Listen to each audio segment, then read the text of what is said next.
What's up guys, Chasing Lane, we're here with episode number 20 of Red vs Blue, and today again we are focusing on the red side of Manchester FC United are in the semi-final of the National League North Playoffs.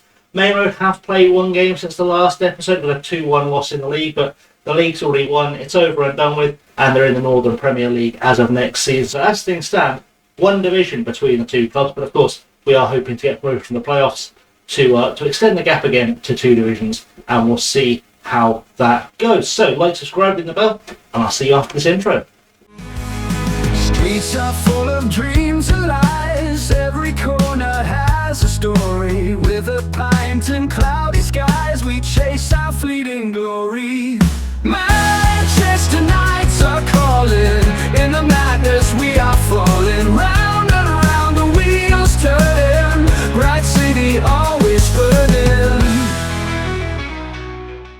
So you know the deal by now, nothing to catch you up on. We're playing Chester away in the semi-final, and we're going straight in with the lineup. So Jensen in goal, it's Ramwell, Mayer, Tierney and Downing at the back. We've got Hewlett, McMahon, Brown, Pimlet, Catesby and Fitzmartin in midfield, and Neve up top. So just the one change from the last game, with Mayer coming in for Campbell Darcy, who is on the bench, with Harry Evers, Dylan Crowe, Stephen Evanson and Bailey Copeland, who scored his first goal for the club and got an assist in our last game. But I haven't started him yet. I thought about starting him in place of Joel Catesby, but I just feel like Catesby's a bit more reliable overall. So we're going to keep him in the team. Obviously, if we have to rely on Bailey Copeland to get goals this time, we'll probably play him for the final. But, you know, we've got to get to the final first, so let's see how that one goes. So we're going to follow the assistant advice, say we need to show everyone their recent praise is justified, go out there and put on a worthy display. I'm going to tell everyone to go and make a difference as well. And in terms of the opposing, well, only one player there that was of any note was Amari Miller, who starts on the right-hand side for Chester. I believe he is a former Leeds Academy player off the top of my head. I've certainly managed him before on the channel, I believe. So we know he can do something fairly strong. But we're back in our traditional red, white and black.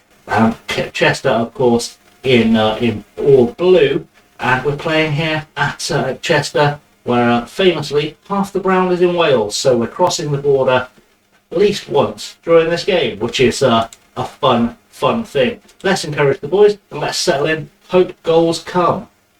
Free kick for Chester. Ellis takes it as a pop just over the bar. Looking at the stat sheet up until this point, 20 minutes into the first highlight, we have actually been the better side thus far. But that happened last game, and it took forever for goals to go in. Then we had to go to extra time, which was fun, as Tierney gets tackled by Caton. And Murrumbedzi now on a run against us. Downing makes the tackle, tries to get out to Catesby. McMahon Brown comes away with it.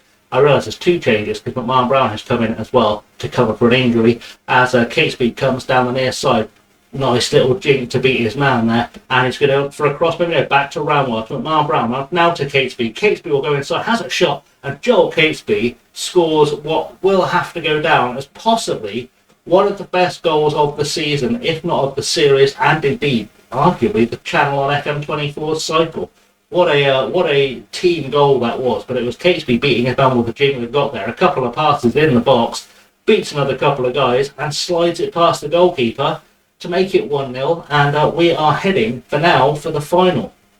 Mayer now with a free kick, and everyone's kind of crowding towards him, which is a bit odd. He goes down the line looking for Fitzmartin, who's got acres of space to run into, cuts it back for Pimlet. Pimlet for McMahon Brown, and Frankie McMahon Brown cannot quite put it away, but he has tested the goalkeeper, which is all I ever ask of a shot. And well, we're looking good. Downing with a free kick now into the box for Tierney, back post, and it hits the post and goes out wide. And well, we're looking good. We're looking good so far. I don't want to jinx it, but we are certainly on top of the game. The match momentum all in our favour as Amari Miller gets his first chance to impress with a cross into the box for Brennan, headed away by Ramwell, but only as far as Pye. And Pye gets tackled by Catesby, doesn't get brought down in the box, which is nice. I was worried for a second. Pye gets a crossover, headed away by Downing, and that is the penalty.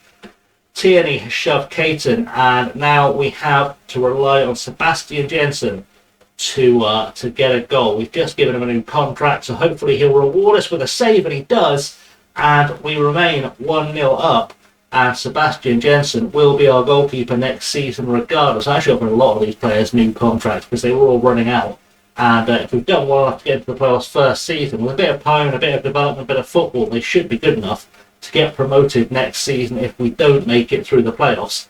We'll see how that goes as Brennan gets a corner for Chester into the box, and it's headed away by Paul Ellis, his second goal of the season, to put Chester back on level terms and having a little cheeky celebrate in front of our fans. It's alright, I clocked that. His mate was a bit late to join him for the celebration because I think it's this fella ran from all the way over here to celebrate the goal and just took forever to get there. So that's gone super well for him. Anyway, half-time's approaching. It's currently 1-1 and looks like young Sean Neve is not having a great game. But as Grimmy said, Daniel Mayer's not having a great game either, and neither is Teddy Ramwell. So certainly some early candidates for substitutions, but it's half-time. We can regroup a little bit. We'll tell everyone we're happy with how we've dominated possession. We are going to grab those three guys and just tell them to do a little bit better in the second half. Hopefully they will react well, and they have done good stuff. Let's get out there for the second half and try and get a goal to put us back ahead, because I really don't want us to go to extra time again. Free kick now. Matty Downing to take it into the box, looking for Marlon Brown. Doesn't find him first time, but he gets it down to Catesby for the second one. And Joel Catesby puts it away, and that's his second absolute screamer of the day. I say screamer, second screamer. It's his second worldie of the day, I should say, because the first one was a lovely little dribble through everyone, and this one, but Marlon Brown picks up in the little touch to Catesby, hits it on the volley, and absolutely pile drives it away, and that is 2-1. And it's got to be said that I'm glad I didn't drop Joel Catesby now, because I'm not sure Bailey Copeland could have put a performance like this in. Throw in with Downing, 70 minutes on the clock, and I haven't made any changes just yet. As the ball goes back to Hewlett, across for Ramwell. Ramwell into the box, beats his man. Will he cut it back? He's got himself stuck a little bit, but finally finds across to Fitzmartin, can't get there.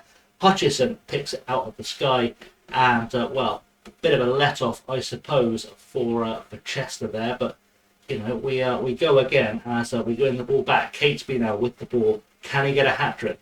Goes to Fitzmartin, to Downing. Downing taking his time, gives the ball away to Dyke, and now Thorndyke running at us as well. And we have to get across here and make some tackling happen as Matty Downing struggling to get back. Dyke with a shot over the bar. And, well, that's not gone well.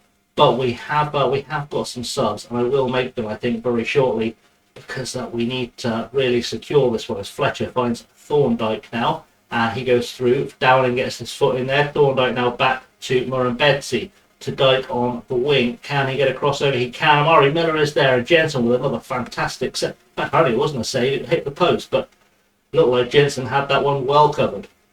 Well, time ticking away then. I have sent on Dylan Crow at right back, Kate Edmondson at left wing, and Copeland on up top because Sean Neve was not having a great game. Fitzmartin and Ramwell, again, not performing great today. But, you know, we've got the players on now just to see this one out. Hopefully, shouldn't be too big a challenge, although Chester have got a free kick. Ellis into the box, and James Gale has found a way to get the ball in off an assist from Amari Miller. It's been ruled out for offside. That's beautiful stuff. That was a let-off because I saw the playoffs flash, the extra time flashing through my eyes, and well, that's full time. We've had a late scare and a late let-off here at the Diva Stadium, but we have made it through to the playoff final, and we're going to say congratulations on reaching the final. You all deserve it. I don't know who we're playing in the final. That's going to be a mystery to us. I guess we'll find out in a second. I think the other teams have already played. They're playing today. The latest result is a 0-0. So that's just kicked off. Let's do a little jump forward and let's see who we are playing in the final. And so there we are, confirmation. We are playing Braintree in the final. They've beaten Spennymoor on penalties. I don't know when that final is. I'm guessing it will tell me if I go to fixtures. When are we playing that final game? It's on the third. We've got a week to prepare, so that penalties isn't going to help us out with them being tired. And only a 9-point lead gap between us. It's not impossible we could beat Braintree at their place. Let's have a little look at our head-to-head with Braintree, shall we? Just to see how we've done against them so far this season. So we played them early doors and we drew 0-0 there.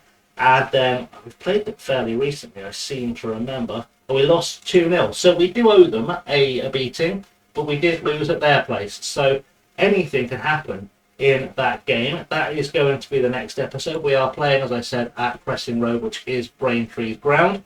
And yeah, we will see how we do in the next episode. So thanks for watching, guys. I have, as always, been Chasing Waverley. Until next time, do look after yourselves. Like, subscribe, ring the bell, leave the comments down below. Stay safe and have a good one.